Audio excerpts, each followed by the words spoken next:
History आज जान लेते हैं सेल का। भैया सेल जो है ये क्या है, स्ट्रक्चरल एंड फंक्शनल यूनिट है। क्यों ये स्ट्रक्चरल एंड फंक्शनल यूनिट है? भैया हम बचपन से पढ़ते आ रहे हैं ना, सेल क्या है, स्ट्रक्चरल एंड फंक्शनल यूनिट। क्यों भैया? ये जो एक सेल है, एक सेल ये क्या है, आपस में ये पूरा दुनिया है। फिर दूसरा सेल भी वही है, उसमें भी न्यूक्लियस है, उसमें भी गोल्जी बॉडी है, उसमें भी क्या है, माइटोकॉन्ड्रिया है। तो सेल क्या है, स्ट्रक्चर एंड फंक्शनल यूनिट, क्योंकि इसका फंक्शंस भी है, इसका क्या ये भी स्ट्रक्चर भी बनाता है हमारा।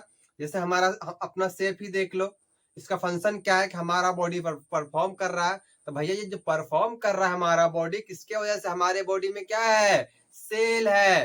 तो चाहे वो हमारा बोन हो, ब्रेन हो, ब्लड हो, सब किससे बना है, सेल से बना है। तो भैया ये सेल जो है सबसे पहले डिस्कवरी किसने किया था? वो क्या था, हमारे रॉबर्ट हुक सर ने। कब क्या था? 1665 ईस्वी में। रॉबर्ट हुक ने किसमें किया था? एक कॉर्क स्लाइस लिया था। कॉर्क स्लाइस सेल में इन्होंने माइक्रोस्कोप से देखा था कि हनी कॉम्ब की तरह कुछ स्ट्रक्चर दिख रहा है। तो जो बाद में पता क्या चला, ये क्या है, सेल है। तो ये जो सेल था, कैसा सेल था? वो था डेड सेल। तो भैया लिविंग सेल किन्होंने खोजा? लिविंग सेल जो खोजा था वो कौन खोजा था? Anton von Leeuwenhoek. इन्होंने क्या खोजा था? लिविंग सेल पे। और कब खोजा था? 1674 ईस्वी में। कितना, 9 साल बाद पता चला कि लिविंग सेल भी यही होता है। आगे चलते हैं सेल थ्योरी कि किस किस साइंटिस्ट ने सेल के बारे में क्या दिया। जैसे सबसे पहले आता है स्लाइडेन। स्लाइडेन ने 1838 में कहा था कि जितना भी प्लांट सेल है, जितना भी प्लांट है, वह सब किसका बना हुआ है? सेल का बना हुआ है। फिर बात करते हैं 1839 में सिवान सर आए। सिवान सर ने क्या कहा कि एनिमल सेल, एनिमल जो है इसका भी बॉडी किसका बना हुआ है? सेल का ही बना हुआ है। फिर लास्ट में आए विर्चो आए। ये इंपॉर्टेंट क्वेश्चन है, नीट के लिए VVI लिख सकते हैं इसको। यहां से डायरेक्ट क्वेश्चन आ जाता है। विर्चो जो है 1855 में इन्होंने क्या किया कि इन्होंने कहा कि एक सेल जो है सॉरी, सेल जो है वह क्या होता है? प्री एग्जिस्टिंग सेल है। मतलब क्या हुआ कि ये सेल बन कैसे रहा है? तो क्या इन्होंने बताया कि ये जो एक सेल है, इसी सेल से दूसरा सेल बनेगा, दूसरे से तीसरा सेल बनेगा। और इस थ्योरी को उन्होंने क्या नाम दिया? ओमनी सेलुला ई सेलुला।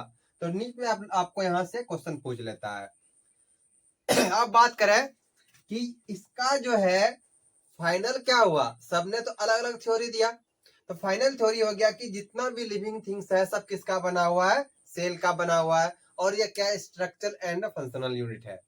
ठीक। तीसरा पॉइंट ने क्या कहा कि सेल जो है वो एक सेल से ही दूसरा सेल बनता है। इतना तो क्लियर है। अब बात कर लेते हैं इसका साइज का। सबसे बड़ा साइज जो सेल का होता है वो ऑस्ट्रिच ईक का होता है। और सबसे छोटा जो क्या है? माइकोप्लाज्मा, जिसको हम लोग PPLO भी बोलते हैं।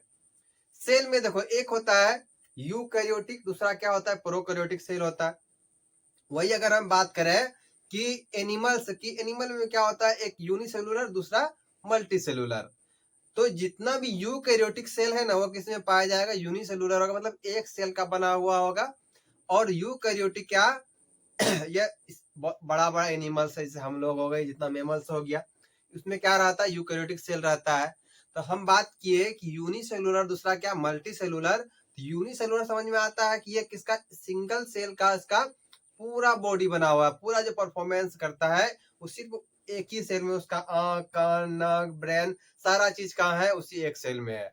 और दूसरा क्या है? मल्टी सेलुलर है। इसमें बिलियंस ऑफ सेल रहते हैं, इसका अलग अलग ऑर्गेन रहता है, अलग अलग पार्ट रहता है। जैसे कि हम लोग का बॉडी है, तो हम लोग का बॉडी देखो बहुत कॉम्प्लिकेटेड, बहुत कॉम्प्लेक्स है। अलग अलग ऑर्गेन जुड़ा हुआ है आपस में। आई हो गया, नोज हो गया, टंग हो गया, डाइजेस्टिव सिस्टम हो गया, यूरिनेशन हो गया।